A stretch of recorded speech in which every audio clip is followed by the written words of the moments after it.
Owen Turtentwald on your left, Jody Keith on your right. Both these players 5-3, just squeaked into day number 2 of competition, but this is a great opportunity for both of them to potentially run the table and make the top 8.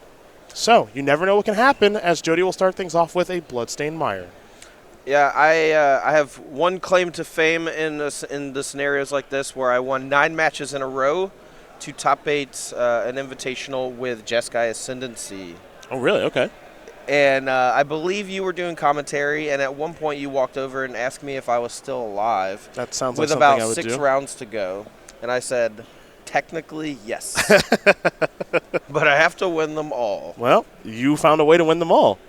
It can be done. I cast a turn 1 Grafdigger's Cage against Jeff Hoogland playing Reanimator. Oh, I do remember in the last this. round of Swiss on camera. He brainstormed in response and then conceded. He did not bring in Show and Tell. Have you ever cast 2 of these on turn 1? No. No? I have not. It's probably a pretty good feeling. I'm sure it's great. He also has Bloodghast in the yard. Yeah. This is the ideal start for Owen Turtentwald's Black-Red Hollow 1 deck. Jody Keith's removal, not really that well suited to deal with these Hollow 1s. We could see this game be over in as quickly as 2 turns. Yeah, this is one of those classic Lightning Bolt matchups that are unfavorable for the Lightning Bolt player. We saw it with Jim in round number 1 when he was playing Jeskai Control. His Bolt and his Helixes were pretty poor. For Keith, he's got cards like Lightning Bolt and Fatal Push, which are pretty poor here. Clean answers to Hollow 1s. He's got a Dreadbore. He's got 3 copies of Kolaghan's Command, but he's already under the gun. Yeah, even if he's able to use Kolaghan's Command to kill one next turn, he's already going to be at 11 life. There's no way he's chump blocking with this young Pyromancer. He's still going to be facing down a 4-4. If Owen has a land, there's another 2-1 Bloodghast in play that's threatening to come back over and over. And that's without him doing anything except playing a land. Yeah, he's in some real trouble with Jody Keith. Turtentwald looks like he's going to start his turn with a Faithless Looting. So he'll draw 2 and discard 2 yet again. One of the most powerful cards in the deck here in Faithless Looting. Arguably the most powerful. Really does enable everything this deck is looking to do. Personally, I think Flameblade Adept is the most powerful card in the deck. Yeah, some of its draws are good. No, it's not part of your nut draws, but it is one of the best early plays you can have. It rewards you for spinning your wheels. Like cards like Goblin Lore, Burning Inquiry, Faithless Looting. You know, if you draw too many of them, sometimes your deck doesn't actually do anything if you don't draw the hollow ones. It's true. And you get rewarded for all that stuff just by playing a 1-mana 1/2 with Evasion. Turtentwald, he finishes his Faithless Looting, discards a Flameblade Adept and a Goblin Lore, comes in for 8 with his hollow ones. Then he'll, of course, play a Bloodstained Mire, get that Bloodghast back, sacrifice the Mire for a Blood Crypt, fall down to 15 in the process as the Shockland enters the battlefield untapped. And he might have an additional copy of Flameblade Adept. He'll actually just go with the real big fish. This is a heck of a start. Turn 2. Yeah. Turn 2, Owen Turtentwald has 15 power on the battlefield on turn 2 with his opponent at 11. Jody Keith. Bananas. Yeah. Jody Keith is going to sack a fetch. He's going to try to keep up here. And this is one of those spots, you know, where you would see a player play something like Lingering Souls. Yes. Just to kind of start putting out some chump blockers, or in some instances, get a little aggression going. But for Jody, this is chump block city here. Yeah, I mean, 3 mana make 3 blockers, basically. The Young Pyromancer generating the elemental token. You know, Owen's not out of the woods yet. Jody can flash this back next turn for 2 mana, doing the exact same thing. While Jody is far behind, cards like Young Pyromancer and Lingering Souls do buy you a lot of time. Yeah. And he's going to need a lot of them now. As you mentioned, Lingering Souls, of course, has flashbacks, so we'll get to see this interaction again next turn, most likely, as Owen's going to turn everything sideways. That part's pretty easy for the 2-time Player of the Year. Now, there is the possibility that Jody wants to only chump block 2 of these large creatures so that next turn he has the option to gang block on something like the Hollow One or the Gurmag Angler. I think his life total is too low, and he's just going to go with the triple chump, though. The follow-up is a Flameblade Adept. Let's go with another one of those. And Menace actually very, very important here. In a situation where Jody Keith is looking to just do a lot of chump blocking, Menace is going to play a huge role in things. You'll see Lingering Souls be flashed back from the graveyard. Same battlefield as he had last turn, though he does have additional mana up if he has a Fatal Push or a Lightning Bolt. So with only 1 card in hand here, cards like Burning Inquiry are usually not very good. Mm-hmm. This is where the power of Flameblade actually comes into play. This Burning Inquiry, you know, he's gonna have 1 random card left over at the end of it, but every time he's able to discard a card, he's able to generate an extra power off of the Flameblade Adept. Both these players are going to draw 3 cards and discard 3 cards. You saw Jody Keith put another elemental token onto the battlefield from the Fatal Push that took care of one of those powerful Flameblade Adepts. So they will roll a couple of dice here, just one to take care of Owen, since he's only going to get to keep 1 card. Jody has, it looks like 6 of them, so he's going to lose 3 of them. So we'll do a little randomization here early this morning. He'll have to re-roll 1. There we go. 1, 4, and a 6. Make the cards go away. All right, so Jody's going to lose a couple of cards there, among them a Faithless Looting. Owen's going to lose a Flamewake Phoenix among those cards. Yes, lose a Flamewake Phoenix. It's coming right back. Yeah, it's coming back, and everything's coming into the red zone. Don't forget, Flameblade Adept now a 4-power creature. Yeah, with Menace too, so it's going to be really tough to block. And since Jody has to worry about all of these other giant creatures, that's 4 coming to the face almost 100%. He might even be in a situation here where he has to jump block with Young Pyromancer. Which is not a spot he wants to be in. Oh, no. The game is over at that point. It's already pretty bad. Jody doesn't have access to something like Damnation in the main deck, so this is just a really tough spot for him. And Jody going to try to line up some blocks here that are somewhat profitable. Looks like a double block there on the on the Flameblade Adept, not the Flamewake Phoenix. And it looks like he might, well, if he does this, looks like he lets 8 through, so he's got to let Young Pyromancer jump in front of something, even though it's clear he doesn't want to. And I'm with you. If this is how the blocks are going to line up, Owen's just going to attrition him out of the game. Oh, for sure. Like, he lost his entire side of the battlefield to trade with the Flameblade Adept and took 4 damage still. He'll draw a card. It's another copy of Fatal Push. He's even got a Bedlam Reveler in hand. Cards that are really, really good in this deck, but certainly not good enough in this situation. As Owen Turtentwald going to win game number 1 here over Jody Keith. Black-Red Hollow One. Up a game here pretty quickly over Maru Pyromancer. That is the power of Hollow One, folks. 2 Hollow Ones on turn number 1. We'll see if Owen can top that or if Jody can come back. But first, a few messages from our sponsors.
We are back here in the booth. Cedric Phillips, Todd Anderson, getting ready to watch game number 2 between Owen Turtentwald and Jody Keith. Play a little Black-Red Hollow One versus Mardu Pyromancer.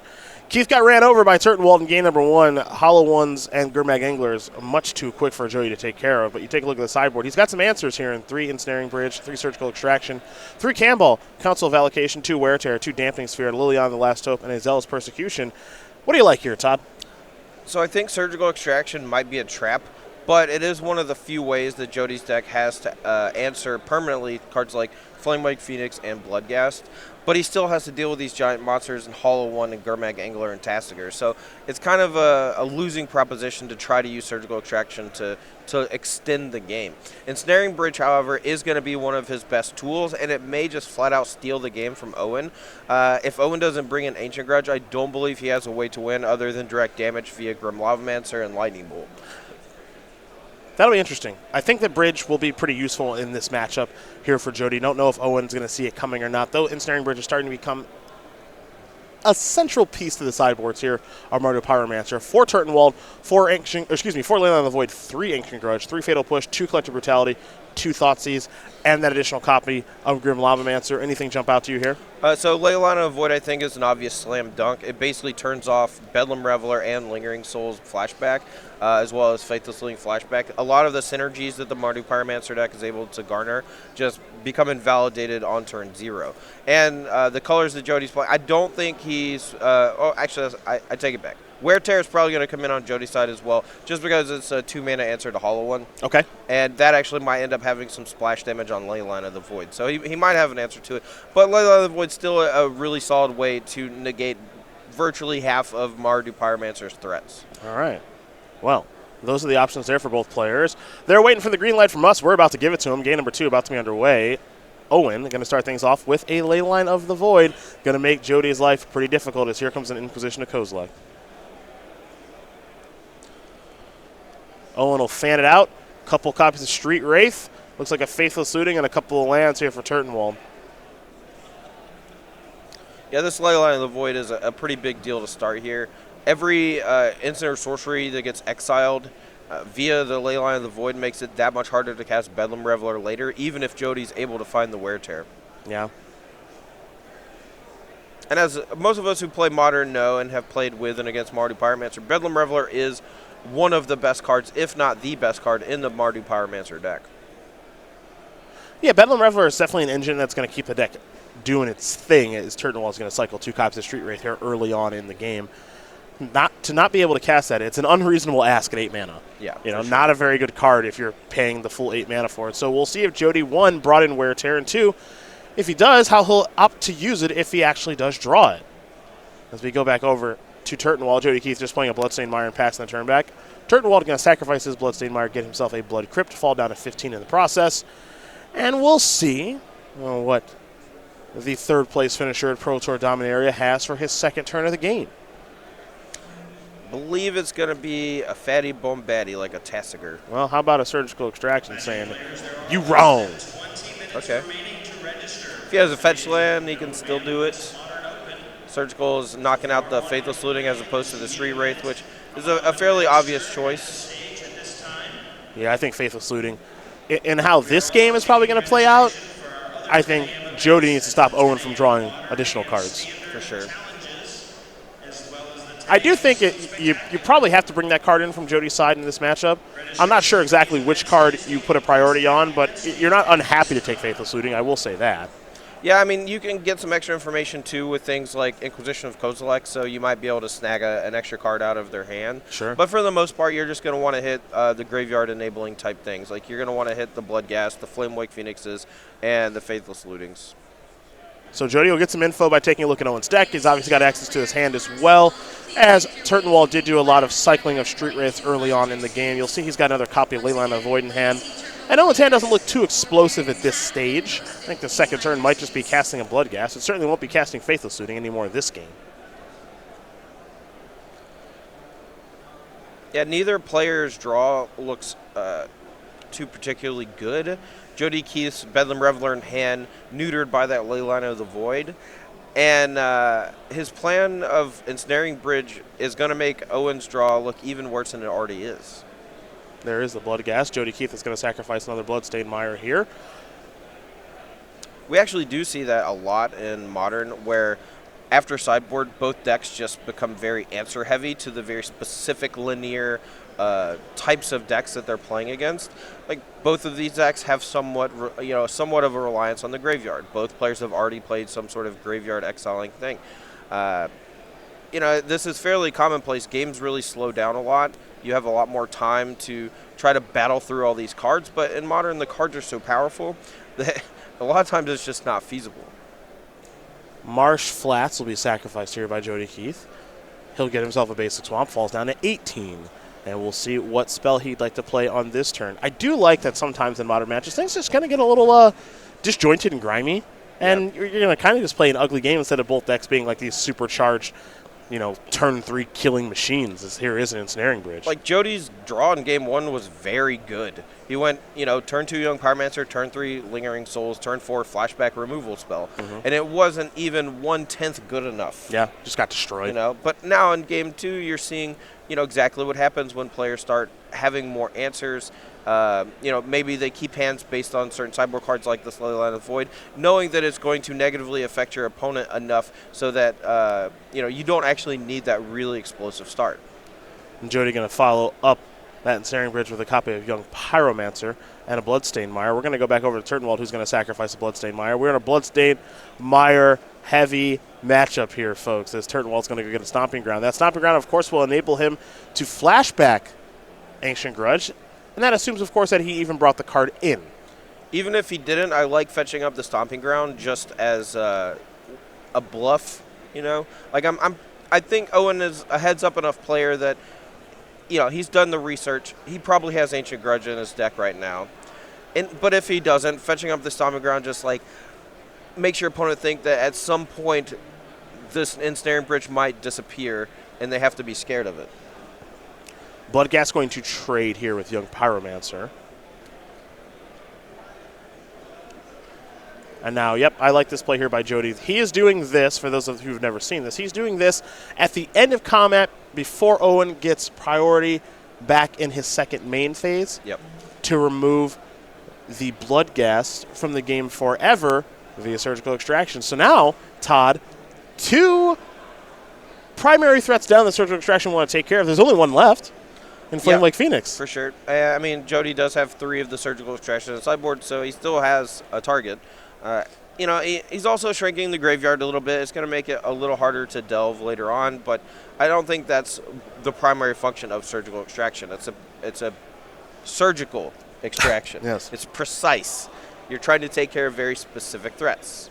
Collective Brutality will be played here by Owen Turtentwald. It's a Bedlam Reveler. I think he's just draining. Yeah, I think you might be right. Because Owen doesn't want to take any cards out of Jody's hand, presumably, right? Because of the bridge? Right. So it looks like, just drain you, and now Owen's on a long road to potentially burning Jody out, I suppose. You're probably right. At this stage of the game, the fact that he's just using Collective Brutality to drain for 2, he didn't cast Goblin Lore. He could have cast Goblin Lore this turn. Chose instead Domi for 2. Maybe he doesn't have Ancient Grudge in his deck. I'm not sure. Now, this is coming to fruition what I talked about during sideboarding. Jody might actually just steal this game with Ensnaring Bridge. If Owen doesn't have Ancient Grudge in his deck, it might just be enough. For Jody now, he's drawn Faithless Looting. He's going to cast that. He'll discard a Bedlam Reveler and a Fatal Push, and now, of course, Faithless Looting is gone for good. Turtentwald will draw a card, pick them on the ley line. He'll pass the turn back. So right now, what I think Owen's attempting to do is just fill his hand up, so if he wants to cast Goblin Lore, it'll be when he has 8 cards in hand. As he draws another card, another mountain, and now we're going to see the Goblin Lore. I've never seen this. This is awesome. I want to talk about an ugly game of Modern. It is pretty ugly, but it's a different one, not one that we normally see. But I do think that burnout plan is actually kind of the goal here. Turtentwald's going to lose 3 cards. We're not going to make him get out the dice this time. Just going to pick 3 at random. I don't think they have 13-sided dice. We'll work on those. Or whatever. Next week in the weekly sale. That's right. So Goblin Lore done resolving. 3 cards will be placed into the graveyard. Let's see what else Turtentwald's got here. Looks like another copy of Ley Line of the Void is in hand. He'll play a Blood Crypt tapped and just pass the turn back over to Jody Keith, who will draw a card. Picked up a copy of Lightning Bolt. Did Jody also has a copy of Thoughtseize in hand. Looks like Jody actually has a lot of copies of Lightning Bolt right now. So Owen is also playing this weird sub-game with Jody right now where if Jody just doesn't draw lands, his hand's going to start to get full of things like Bedlam Reveler, discard spells like Thoughtseize as opposed to Inquisition of Kozilek, and, excess removal spells. And once that happens, if Owen's able to deploy enough threats, Jody might not have enough mana to empty his hand all at once.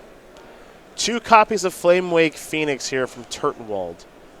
Keith is going to Lightning Bolt 1. That'll be exiled, of course. Here comes the other one. So Jody's going to fall down to 11. The follow-up here is Surgical Extraction. Oh, no. Okay, so I think Jody realized real quick, he's like, surgical target, Flamewake Phoenix, with the surgical still on the stack. Bolt the other one? Bolt the other one. Okay. So, even though it was like a slight misstep, he caught it in time. So here's the question, then. Yes. He took 2 from a Flamewake Phoenix. He didn't need to take, it appears. Yeah. Now, what I'm calculating here is how can Owen actually win the game. Assuming Owen has Bolt in his deck still, Jody is at 11, which is 4 Bolt range. Yes. So, he was at 13, and now he's not anymore. Now, I don't know if 4 Bolts are going to come rolling off the top of the deck, and Jody doesn't really have a great way to gain any life. Yeah, I don't know, dude.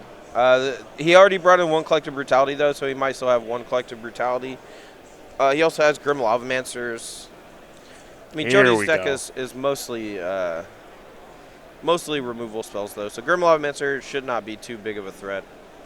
Lingering Souls. He's not going to get to flash it back, but he will get to cast the front end and attack here for 2. He's got so many cards in his hand, and Snaring Bridge is just starting to not matter at this point. Jody only needs 1 more land, and then he can actually just hard cast the Bedlam Reveler, though. Turntwald will draw. Picked up a copy of the old Flameblade Adept. See if he wants to deploy that this turn or not. Owen's been kind of cautious with his play. 2 mana here. Looks like he might go towards Goblin Lore again, and he will. So Turntwald going to draw 4 cards, discard 3 of them at random. Feels like to me that he does not have Ancient Grudge in his deck after sideboard.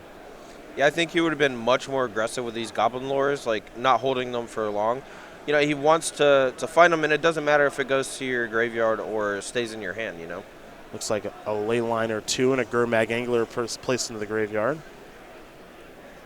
Looks like Turtentwald actually picked up another copy of Goblin Lore as well. That is a Flameblade Adept. This is another Flameblade Adept. Pass the turn back over to Jody Keith, who will draw. You mentioned an 8th land will allow him to cast a first Bedlam Reveler. You see Jody's hand here, lots of removal. Looks like he'll play a Dreadbore, take care of a Flameblade Adept. He's got a Lightning Bolt too. Yeah, I wouldn't be surprised if Jody actually just fires off most of his hand here. The Thoughtseize, could put him in triple Bolt range. He's playing very cautiously. Could have attacked that turn with the Lingering Souls. Looks like he's here to double block. Yeah, maybe saving the Lightning Bolt for a future creature, but I like the pressure from the Lingering Souls tokens. You need to actually close this game. If you suspect your opponent doesn't have Ancient Grudge in their deck, you don't want to just let them draw all their bolts. It's Street Wraith time, folks. Hard cast as Lightning Bolt's going to take care of that Flameblade Adept. Keith will draw a card now. Picked up a copy of Collective Brutality. That's a good one. He'll play that, discarding Thoughtseize. So Escalate here will allow him to duress away the Goblin Lore and drain Turtentwald for 2. And here comes Lingering Souls in for 2. Turtentwald will untap and draw. Of course, you won't be able to attack with the Street Wraith because of the Ensnaring Bridge, so all you can do is pass the turn back. Keith in here for 2 with the Lingering Souls. This deck does play oddly well with Ensnaring Bridge on the battlefield. Now there's a second one. Turtentwald will continue to play. Down to 6 goes Turtentwald. I imagine Game 3 is going to look dramatically different than this game. Owen's going to have Ancient Grudge in his deck. He's going to be able to find it much more quickly than he, this game is just become one of desperation for Owen. His entire game plan at this point is just to find burn spells. Cycling Street Wraith is not how you want this matchup to go. Turtentwald will draw, and he will concede the game as Jody Keith, off the back of Ensnaring Bridge and a few other tricks, able to get the job done. Leyline of the Void was problematic, but Lingering Souls token showed up, and we are all tied up here as we prepare for game number 3. Both players leaning towards their sideboards right now. Yeah, Owen's probably going to draw up, some Ancient Grudges, get those in the deck. Not sure how Jody will change things up, but we'll find out as we get ready to watch that third game.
Here we are getting ready for game number 3 of our first round of the day here from this Season 1 Invitational, the conclusion of Season 1 here of the 2018 SCG Tour. It's Owen Turtentwald on your left, Jody Keith on your right, Black Red Hollow and Mardu Pyromancer getting ready to rock and roll here. Now we saw a second game between Jody Keith and Turtentwald in which Keith was able to assemble 2 copies of Ensnaring Bridge. Turtentwald played the game as though he had Ancient Grudge in his deck and he just couldn't find one.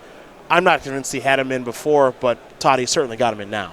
Oh, yeah, I actually disagree. I think he played it like he didn't have Ancient Grudge in his sideboard, because if he had Ancient Grudge, he would have been much more aggressive with cards like Goblin Lore, digging for Ancient Grudge, which it doesn't matter if it goes to your hand or graveyard. And he was playing as such, he wanted to try to protect his burn spells via casting Goblin Lore with 7 and 8 cards in hand. Okay. So it was a really strange game from Owen's side. I think it was more of a desperation ploy, playing it the way he did. He just didn't do anything for multiple turns, tried to wait till he had 7 or 8 cards in hand before casting those random draw spells. Sure. Well, I imagine things have changed a little bit here for both players. If Jody didn't have Wear Tear in his deck before, he certainly does now. I imagine that he did. He just doesn't have that many copies. Sure. But, Leyline did cause a little bit of trouble. Jody was able to get the job done, but you see the effect that Leyline does have against this deck, making Faithless Looting, Bedlam Reveler, Lingering Souls, and a whole bunch more worse. Yeah, like I mean, mentioned. there is a chance here that Jody is playing the mind game of siding Ensnaring Bridge back out of his deck just to blank the hollow ones. Like, obviously, once the game ended, Owen immediately reached for his sideboard, and that might actually just change how Jody wants to approach the matchup. Ensnaring Bridge is only good if you know your opponent can't destroy it. And he was able to steal game 2 on the back of that, get 'em type knowledge. But I don't know if that's going to work here. Jody might buy some time with the Ensnaring Bridge, but Owen's going to be able to find it. Isn't 12 cards in his deck dig for this Ancient Grudge. Yeah. And you only need 1. Yeah. I don't think it's difficult for him to find Ancient Grudge after sideboard. That much I definitely agree with. And we'll see if he's able to find one here in game number 3, because you have to imagine they came in to take care of Ensnaring Bridge. Looks like both players are going to keep. Turtentwald's going to start things off with a Wooded Foothills. That'll find a Blood Crypt, so Turtentwald is going to fall down to 17. Let's see what else Owen's got on the first turn of the game. It's also possible Owen took Leyline of the Void back out of his deck, realizing that Jody can function perfectly fine, even under Leyline of the Void. And if he's unable to get rid of excess copies later on, those are just dead cards where he could play the aggressive role, not really try to interact with Jody at all, and just be low to the ground, threat dense, with a few answers to bridge. Lingering Souls not in the hand here, but I can tell you that 2 Faithless Looting, Bedlam Reveler, Collective Brutality, Inquisition of Kozilek, it appeared. Actually, that's the Colon Guns, man. I take that back along with the Young Pyromancer, but only 1 land here for Jody, but when you've got 2 Faithless Lootings, I think you're okay keeping a 1 land. I have never mulliganed 1 land Faithless Looting in my entire life, and I don't plan on starting anytime soon. Keith, I think, agrees with you, as he'll lose his Young Pyromancer, and he's actually drawn a land for the turn, so he's doing totally fine, is Jody Keith. I'm sure he'd love to find a Lingering Souls to discard here to one of those Faithless Lootings. And I imagine he'll start with a Faithless Looting this game, but maybe not as he does contemplate things. He'll play the Mountain, and now here's a Faithless Looting. So give a little information away about what his draw step was, and now he'll draw 2 and discard 2. I don't understand that. I was trying to justify a reason to play Mountain over Blackleaf Cliffs, and I couldn't think of one. I still can't think of one. Well, the land he has in hand, it was a Bloodstained Mire, not a Blackleaf Cliffs. Oh, I'm sorry. Sure. Okay. Now it makes sense. I am blind. Maybe I should get some glasses. Just Perhaps. We all get older. You know. We all get older. Not many of us get wiser. Jody going to lose a Mountain. Keeps a one-lander. Discards 2 lands. All right. That's nice. That's one way to go about doing it. He can't complain if he gets mana screwed this game. That's all I'm saying. Yeah. Street Wraith will be cycled here by Turtentwald. He'll play a Stomping Ground, tap past the turn back. Not an explosive start here for Owen as Jody's picked up a Marsh Flats for the turn. Looks like his hand, a couple of copies of Bloodghast, Flamewake Phoenix, Hollow One, so he really needs one of these draw enablers to really explode. Yeah, Anchorweed, Goblin Lore. Heck, even a Faithless Looting wouldn't be so bad here for Turtentwald. Oh, Faithless Looting would be great. 1 mana for Faithless Looting, 1 mana for Hollow One, and get back both Bloodghast and Flamewake Phoenix. Keith will play a Marsh Flats here. He'll sacrifice that. Curious to see where he goes next. Might go towards that Collective Brutality that's in his hand. It's going to be a big old whiff. There is a basic Swamp.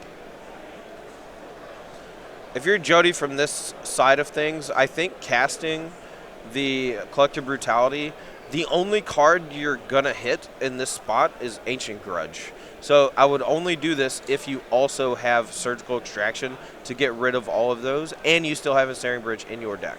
Well, there you see the hand. You said it's a big old whiff, and it certainly is. 2 Bloodghast, Hollow One, Flamewake Phoenix, Mountain. Now, as you mentioned, would be a great time for Faithless Looting. Yeah, Owen could brick off here, but he still gets to cast Flamewake Phoenix and start attacking. That's a pretty hefty amount of pressure over time, especially because it has haste and because it just keeps coming back even if Jody's able to kill it or double block it with Lingering Souls. Well, here is Flamewake Phoenix in for 2. Keith's going to fall down to 17. No Faithless Looting yet here for Turtentwald as we head back over to Jody. Also, importantly, no second black mana for actually just casting Bloodghast. That's very true as well. Bloodstained Mire, the land there for Jody Keith. That's land number 3. You see the hand there, Kolagon's Command. Bedlam Reveler and a couple other options there for the player on your right. Yeah, we'll just pass back to Owen. These sideboard games have actually looked a lot better for Jody's side of things. You know, when Owen's deck becomes a little more interactive and anemic, Jody's able to capitalize on that. He likes to play these longer games. And when they're both like hitting each other with disruption pieces, Jody's deck looks a little bit favored here after sideboard, even though not a lot of his removal spells do a whole lot. Kolagon's Command will take care of the Flamewake Phoenix and get back Young Pyromancer. Turtentwald, he'll search up a Blood Crypt with that Arid Mesa, and I believe this will allow him to actually finally cast one of these Bloodghasts. But not a great start, not an explosive start. Now, what's this? This looks like it might be, Leyline of the Void. Okay. I think the damage has been done. Right now, Jody has at least 3 Infinite Sorceries in the graveyard, maybe 4 if I'm not mistaken. I think just 3.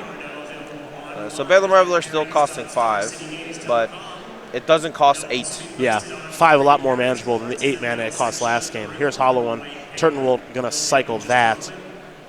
And now he'll sack a fetch. Down to 9 goes Owen. He'll get a basic Swamp. You know, Owen's dealt himself so much damage this game. I would not be surprised to see Jody just steal this one with a Lightning Bolt and making some tokens off of Young Pyromancer. Yeah, he might just go upstairs with these bolts now. Yeah, so Turtentwald's going to fall down to 6. Make a 1/1 will Keith. I think he might. Does he have bolts? It looks like he's got 1 more bolt.